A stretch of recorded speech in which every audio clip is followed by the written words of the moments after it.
Okay, students, welcome back to our class. Goods and service tax in India.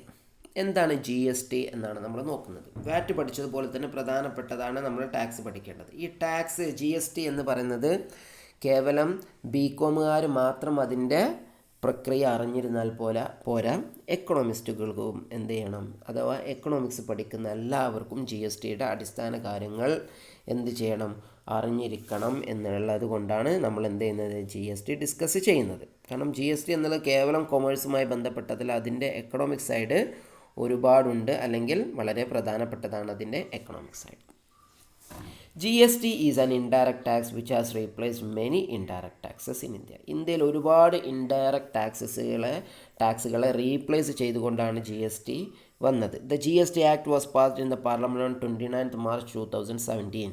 2017 March 29 G S T act പാർലമെൻറ്റിൽ പാസ്സായത്. അത് നടപ്പിലായതെന്നാണ് July 1, 2017. Okay, the GST law in India is a comprehensive multi-stage destination-based tax that is levied on every value addition. എന്താണ് ഇതിൻ്റെ ഉദ്ദേശം? എന്താണ് G S T എന്ന് പറയുന്നത്? G S T ടാക്സിൽ 3 ഘടകങ്ങളാണല്ലോ. ഒന്ന് കോംപ്രഹെൻസീവ് ആണ്, രണ്ടാമത്തത് മൾട്ടി സ്റ്റേജ് ആണ്, മൂന്നാമത്തത് ഡെസ്റ്റിനേഷൻ ബേസ്ഡ് ടാക്സ് ആണ്. ഇതെന്താണെന്നുള്ളത് നമ്മൾ ഓരോന്നും ഡിസ്കസ് ചെയ്യും.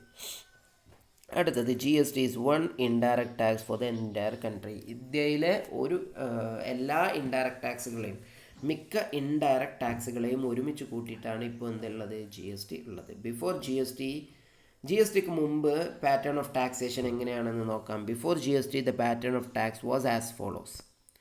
ഈ ചിത്രം നിങ്ങൾ കാണുന്നുണ്ടല്ലോ, ഈ രൂപത്തിലായിരുന്നു ജി എസ് ടിക്ക് മുമ്പ് ഇന്ത്യയിൽ ടാക്സ് ഉണ്ടായിരുന്നത്. എന്താണ്? Buying raw material. ഒരാൾ റോ മെറ്റീരിയൽ ഉൽപ്പാദിപ്പിക്കുന്നു, വാങ്ങുന്നു. അതായത് ഫോർ എക്സാമ്പിൾ കർഷകൻ, അയാളത് മാനുഫാക്ചറർക്ക് വിൽക്കുമ്പോൾ അയാൾ എന്ത് ചെയ്യണം, വാറ്റ് കൊടുക്കണം. മാനുഫാക്ചറർ അതിനെ ഉൽപ്പാദിപ്പിച്ച് ഹോൾസെയിലർക്ക് വിൽക്കുമ്പോൾ അയാൾ എന്ത് കൊടുക്കണം, വാറ്റും കൊടുക്കണം, എക്സൈസ് ഡ്യൂട്ടിയും കൊടുക്കണം. എന്നിട്ട് ഹോൾസെയിലർ അത് റീറ്റെയിലർക്ക് വിൽക്കുകയാണ്, അപ്പോൾ അയാൾ വീണ്ടും എന്ത് ചെയ്യണം, ഹോൾസെയിലർ വാറ്റ് കൊടുക്കണം. പിന്നെ എന്താണ്, റീറ്റെയിലർ അതെന്ത് ചെയ്യുന്നു, ഫൈനൽ കൺസ്യൂമറിന് വിൽക്കുകയാണ്, അപ്പോൾ എന്ത് ചെയ്യണം, അയാളും റീറ്റെയിലറും വാറ്റ് കൊടുക്കണം. അപ്പോൾ ഇതാണ് എന്ത് ഇന്ത്യയിൽ നിലനിന്നിരുന്നത്. അഥവാ ജി എസ് ടിക്ക് മുമ്പ് വാറ്റ് സംവിധാനം ഇങ്ങനെയാണ് ഉണ്ടായിരുന്നത്. Under the G S T regime the tax will be levied at every point of sale. G S T എങ്ങനെയാണ് നടക്കുന്നത്? The tax will be levied at every point of sale. എവിടെയെല്ലാമാണോ കച്ചവടം നടക്കുന്നത് അവിടെയൊക്കെ എന്ത് ചെയ്യും, ടാക്സ് കളക്ട് ചെയ്യും. In case of intra state sales, central G S T and state G S T will be charged. ഇപ്പോൾ ഈ ടാക്സിൻ്റെ ഒരു വ്യത്യാസം എന്ന് പറഞ്ഞാൽ, ജി എസ് ടിൻ്റെ ഒരു പ്രത്യേകത എന്ന് പറഞ്ഞാൽ എന്താണ്? ഒന്ന് നമ്മൾ പറഞ്ഞു, എല്ലാ കച്ചവടം എവിടേക്കാണോ നടക്കുന്നത് അത് വാറ്റിനെ പോലെ തന്നെ കച്ചവടം എവിടേക്കാണോ നടക്കുന്നത് അവിടെയൊക്കെ നമ്മൾ എന്ത് ചെയ്യണം, ജി എസ് ടി കൊടുക്കേണ്ടതുണ്ട്. ഇനി in case of intra state sales, intra state sale എന്ന് പറഞ്ഞാൽ എന്താണ്? ഇൻട്രാ സ്റ്റേറ്റ് എന്ന് പറഞ്ഞാൽ ഒരു സംസ്ഥാനത്തിനുള്ളിൽ തന്നെ നടക്കുന്ന കച്ചവടത്തിനാണ് നമ്മൾ ഇൻട്രാ സ്റ്റേറ്റ് എന്ന് പറയുന്നത്.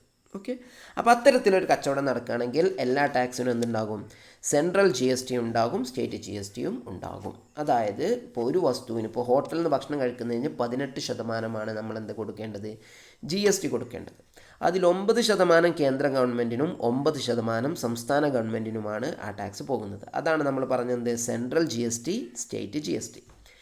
ഇൻ്റർ state sales will be charged to integrated G S T. ഇനി ഇൻ്റർ സ്റ്റേറ്റ് എന്ന് പറഞ്ഞാൽ എന്താണ്? 2 സംസ്ഥാനങ്ങൾക്കിടയിൽ നടക്കുന്ന കച്ചവടം. അങ്ങനെയെങ്കിൽ ജി എസ് ടി എങ്ങനെയാണ് കണക്കാക്കുന്നത്? ഇൻ്റഗ്രേറ്റഡ് ജി എസ് ടി എന്ന രീതിയിലാണ് അതിനെ കണക്കാക്കുന്നത്. അപ്പോൾ ഇൻ്റഗ്രേറ്റഡ് ജി എസ് ടി എന്ന് പറയുമ്പോൾ അതിൻ്റെ 1% ആർക്ക് പോകുന്നുണ്ട്, സെൻട്രൽ ഗവൺമെൻറ്റിനും, മറ്റൊരു 1% സംസ്ഥാന ഗവൺമെൻറ്റിനും പോകുന്നുണ്ട്. ഓക്കെ, അപ്പോൾ എന്താണ് നമ്മൾ ജി എസ് ടിയെ കുറിച്ച് പറഞ്ഞത്? G S T is a comprehensive multi stage destination based tax that will be levied on every value addition. G S T എന്ന് പറയുന്നത് എന്താണ്? കോംപ്രഹെൻസീവ് എന്ന് പറഞ്ഞാൽ എല്ലാതും ഉൾക്കൊള്ളുന്നതാണ് G S T. Multi stage, പിന്നെ ഡെസ്റ്റിനേഷൻ ബേസ്ഡ്. അപ്പോൾ എന്താണ് multi stage? There are multiple change of hands an item goes through along its supply chain from manufacturer to final sale of the consumer. GST will be levied on these stages which makes it a multi-stage tax. അതാണ് നമ്മൾ ഈ ചിത്രത്തിൽ പറഞ്ഞത്. ഈ വാറ്റ് എന്നുള്ളിടത്ത് ഒക്കെ മാറ്റിയിട്ട് നമ്മൾ GST ആക്കുകയാണെങ്കിൽ അതാണ് എന്ത് മൾട്ടി സ്റ്റേജ് എന്നതുകൊണ്ട് ഉദ്ദേശിച്ചത്. അപ്പോൾ വാറ്റും മൾട്ടി സ്റ്റേജ് ആയിരുന്നു, GSTയും മൾട്ടി സ്റ്റേജ് ആയിരുന്നു. ഒരു വ്യത്യാസം എന്താണ്, ഇവിടെ വാറ്റ് പ്ലസ് എക്സൈസ് ഡ്യൂട്ടി എന്നുണ്ടല്ലോ, എക്സൈസ് ഡ്യൂട്ടി ഉണ്ടാവില്ല, അവിടെ GST മാത്രമേ ഉണ്ടാവുകയുള്ളൂ. GST will be levied on each of these stages which makes it a multi-stage tax. Okay, അപ്പോൾ മൾട്ടി സ്റ്റേജ് എന്ന കൺസെപ്റ്റ് ക്ലിയർ ആയി എന്ന് വിചാരിക്കുന്നു.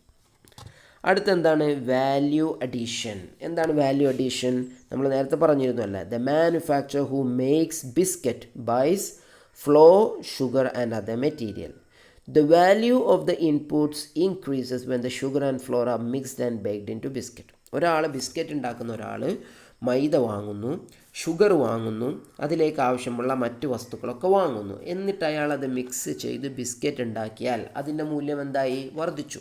അയാൾ കേവലം 20 രൂപക്കാണ് മൈദയും പഞ്ചസാരയും വാങ്ങിയതെങ്കിൽ അയാൾ ബിസ്ക്കറ്റ് ഉൽപ്പാദിപ്പിച്ച് കഴിയുമ്പോൾ അതിന് 50 രൂപയോ 60 രൂപയോ ഒക്കെ ആയിട്ട് മാറും.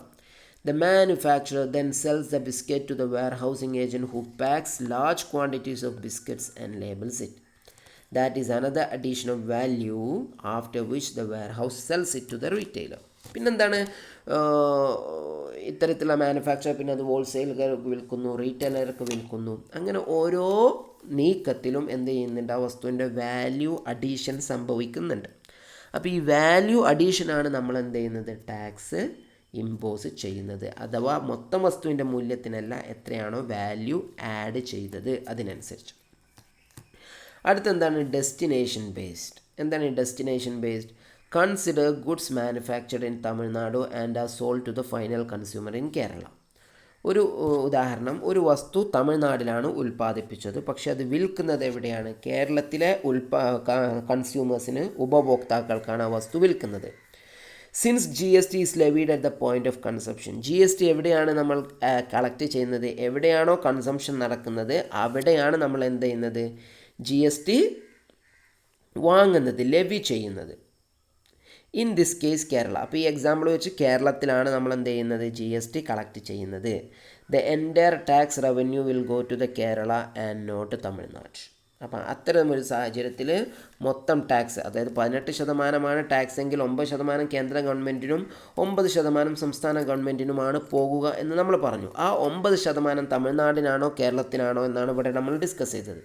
എവിടെയാണ് അവസാനം ആ വസ്തുവിൻ്റെ കൺസംഷൻ നടക്കുന്നത്? അത് കേരളത്തിലാണ്. അപ്പോൾ കേരളത്തിനായിരിക്കും ആ 9% ലഭിക്കുന്നത്, അല്ലെങ്കിൽ ടാക്സിൻ്റെ നേർപകുതി ലഭിക്കുന്നത്. ഓക്കെ, അതാണെന്ത് ഡെസ്റ്റിനേഷൻ ബേസ്ഡ് ടാക്സ് എന്ന് പറയുന്നത്. നേരത്തെ ആണെങ്കിൽ, GSTക്ക് മുമ്പാണെങ്കിൽ എന്താണ് സംഭവിക്കുക? ഇവിടുന്ന് തമിഴ്നാട്ടിൽ നിന്നൊരു വസ്തു കേരളത്തിലേക്ക് വരുമ്പോൾ അതിന് എക്സൈസ് ഡ്യൂട്ടി കൊടുക്കണം. പിന്നെ കേരള ബോർഡർ ക്രോസ് ചെയ്യുമ്പോൾ സെയിൽസ് ടാക്സ് കൊടുക്കണം. അങ്ങനെ ഒരുപാടുണ്ടായിരുന്നു. ഇതൊക്കെ എന്തായി? ഇപ്പോൾ ഈ പ്രശ്നങ്ങളൊന്നും ഇല്ലാതായി. ഇപ്പോൾ എല്ലാത്തിനും GST മാത്രം ആണ്.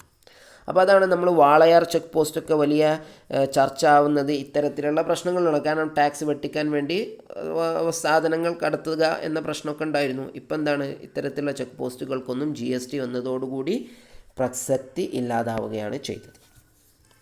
Evolution of GST in India. ഇന്ത്യയിൽ GST എങ്ങനെയാണ് വന്നത്?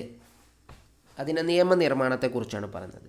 The idea of GST for India was first mooted 16 years back. 16 വർഷം മുമ്പാണ് ഇന്ത്യയിൽ GST എന്ന ആശയം ഉയർന്നു വന്നത്. ഓൺ 28 February 2006, 2006 ഫെബ്രുവരി 28 അന്നത്തെ യൂണിയൻ കേന്ദ്ര ധനകാര്യമന്ത്രി അദ്ദേഹത്തിൻ്റെ ബജറ്റ് പ്രസംഗത്തിലാണ് 2010 ഏപ്രിൽ 1 നമ്മൾ ഇന്ത്യയിൽ GST നടപ്പിലാക്കുമെന്ന് പറഞ്ഞത്. പക്ഷെ നമ്മൾ ശ്രദ്ധിക്കണം, 2000-ന് ശേഷമാണ് വാറ്റ് ഇന്ത്യയിൽ നടപ്പിലാക്കുന്നത്. അപ്പോൾ വളരെ വൈകിട്ടാണ് എന്ത് ചെയ്യുന്നത്, വാറ്റ് തന്നെ നടപ്പിലാക്കുന്നത്. വാറ്റ് ഒന്ന് സ്ഥിരമായി വരുന്നതിന് മുമ്പാണ് GSTയെക്കുറിച്ചുള്ള ചർച്ച നടക്കുന്നത് എന്ന് നമ്മൾ ആലോചിക്കണം. അപ്പോൾ അതിനുവേണ്ടി എന്ത് ചെയ്തു? An empowered committee of state finance ministers was formed. സംസ്ഥാന ധനകാര്യമന്ത്രിമാരുടെ ഒരു എംപവേർഡ് കമ്മിറ്റി, EC എന്നൊരു കമ്മിറ്റി രൂപീകരിച്ചു. എന്നിട്ട് ആ കമ്മിറ്റി എന്ത് ചെയ്തു? അതിൻ്റെ ഫസ്റ്റ് ഡിസ്കഷൻ പേപ്പർ, അവർ കാര്യങ്ങളൊക്കെ ഡിസ്കസ് ചെയ്തിട്ട് അതെന്ത് ചെയ്തു? സമർപ്പിച്ചു. ഫസ്റ്റ് ഡിസ്കഷൻ പേപ്പർ 2009 എന്ത് ചെയ്ത് സമർപ്പിച്ചത്. In March 2011 Constitution Bill 2011 was introduced in the Lok Sabha to enable GST. GST നടപ്പിലാക്കാൻ വേണ്ടി ഒരു ഭരണഘടന എന്താ പറയുക അമെൻമെൻറ്റ് ബിൽ 115 അമെൻമെൻറ്റ് ബില്ല് എന്ത് ചെയ്തു പാർലമെൻറ്റിൽ അവതരിപ്പിച്ചു 2011 മാർച്ചിൽ. പക്ഷേ എന്ത് സംഭവിച്ചു? But the bill last after the resolution of the 15th Lok Sabha in August 2013. 2013 ഓഗസ്റ്റിൽ എന്ത് സംഭവിച്ചു? ആ ഒരു ടൈമിൽ ലോക്സഭ പിരിച്ചുവിട്ടതോടുകൂടി ബില്ല് എന്ത് ചെയ്തു? ലാപ്സായി പോയി. പിന്നീട് 2014 ഡിസംബറിൽ NDA ഗവൺമെൻറ് വന്നതിന് ശേഷമാണ് എന്ത് 122 ഭേദഗതി ബിൽ അനുസരിച്ച് ഭരണഘടനാ ഭേദഗതി ബിൽ അനുസരിച്ച് 2014 വീണ്ടും എന്ത് ചെയ്തു? ലോക്സഭയിൽ ഇൻട്രൊഡ്യൂസ് ചെയ്തു. എന്നിട്ട് 2015 മെയ്യിലാണ് അതെന്ത് ചെയ്തത്? ഒരു വർഷം കഴിഞ്ഞിട്ടാണത് പാസ്സാകുന്നത്. അഥവാ അടുത്ത വർഷമാണ് അതെന്ത് ചെയ്യുന്നത്? ലോക്സഭയിൽ പാസ്സാകുന്നത്. പിന്നീട് എന്ത് ചെയ്തു? രാജ്യസഭയിൽ അത് പാസ്സാക്കി. After ratification by required number of state legislatures. ഇത്തരത്തിലൊരു നിയമമായതുകൊണ്ട് തന്നെ എല്ലാ സംസ്ഥാന എന്ത് ചെയ്യണം? നിയമസഭകളും 50% കൂടുതൽ സംസ്ഥാന നിയമസഭകളും അതിനെ റാറ്റിഫൈ ചെയ്യണം. റാറ്റിഫൈ ചെയ്യുക എന്ന് പറഞ്ഞാൽ അതിനെ പാസ്സാക്കണം. എന്നിട്ട് പ്രസിഡൻറ്റ് ഒപ്പിടുകയും ചെയ്താൽ മാത്രമാണ് അതെന്താവുള്ളൂ? നിയമമാവുകയുള്ളൂ.